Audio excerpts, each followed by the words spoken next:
sa ngalan po ng Cansino family, kami po muli ay taus-puso na salamat sa ating dakilang Diyos sapagkat minsan pa ay ginamit kayong mga instrumento sa aming taon-taong pagdiriwang at pagdaraos ng aming pabasa.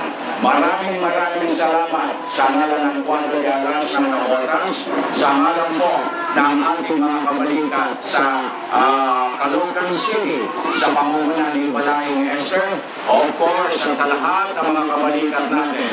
Salamat po sa ating mga kabalikat mula sa Quezon Province. Salamat po sa ating Batch 4 Marriage Encounter ng Most Holy Trinity Parish. Salamat po sa ating balay mula sa Caloocan City at sa kanyang mga kuhat. Salamat po sa inyong lahat.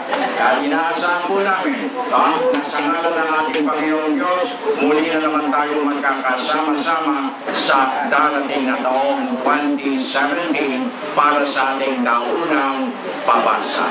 Maraming salamat. Magandang hapon sa inyong lahat.